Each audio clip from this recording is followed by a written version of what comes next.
Storytelling contest. Read the big letters on the poster at school. Tell the longest story and win a trip to Disneyland. Minnie Makepiece read the poster on the school notice board, her eyes lighting up with excitement. I wish I could win a trip to Disneyland, she thought. But then she sighed. I don't even know how to tell a story.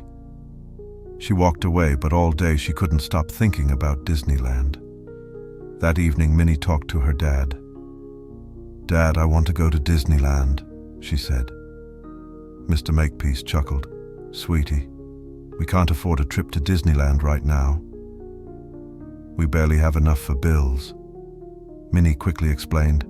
No, Dad, there's a storytelling contest at school, and the prize is a trip to Disneyland. If I win, I can take you and Mom too. That sounds amazing, her mom said, smiling. Minnie looked up hopefully. Will you teach me how to tell a story, Dad? If I can tell the longest story, I might win. Her dad shook his head with a little regret. I'm afraid I don't know how to tell long stories, Minnie. Me neither, her mom laughed. Looks like we won't be going to Disneyland after all. Minnie sighed and went to her room, feeling disappointed. She flopped onto her bed, wishing she knew how to tell a long story. A few minutes later, her dad came into her room and sat beside her. Don't be sad, Minnie. You know who's a great storyteller? Grandpa, let's go visit him tomorrow, and maybe he can help you. The next morning, her dad took Minnie to Grandpa Makepiece's house. Grandpa, can you teach me how to tell the longest story ever? Minnie asked as soon as she saw him. Grandpa Makepiece nodded thoughtfully. Why do you want to tell the longest story? He asked. Minnie explained all about the contest and the big prize trip to Disneyland. Grandpa smiled and said, I think I can help. Every story has a beginning, a middle, and an end.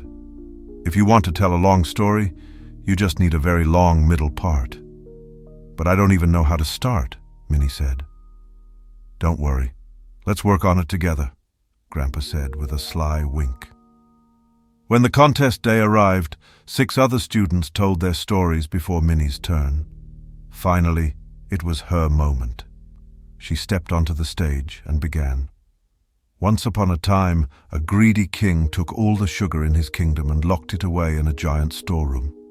But one day, a little ant found a tiny hole just big enough for one ant to pass through. So one ant went in and carried away a single grain of sugar.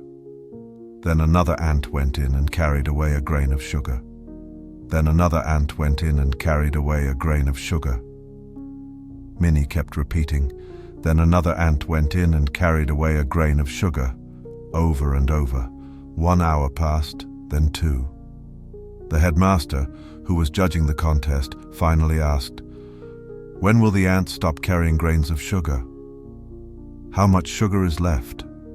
Minnie replied with a wink at Grandpa in the audience. There are still billions of grains of sugar in the storeroom. The headmaster groaned as Minnie continued. Then another ant went in and carried away a grain of sugar. Stop, stop, I can't take it anymore, the headmaster finally cried. Minnie said, I can come back tomorrow to tell you the rest if you'd like. No, that's enough, he said, covering his ears. Give her the prize and let her go. And that's how Minnie Makepiece won the prize for telling the longest story in the world. The next summer, she took her mom and dad on an unforgettable trip to Disneyland.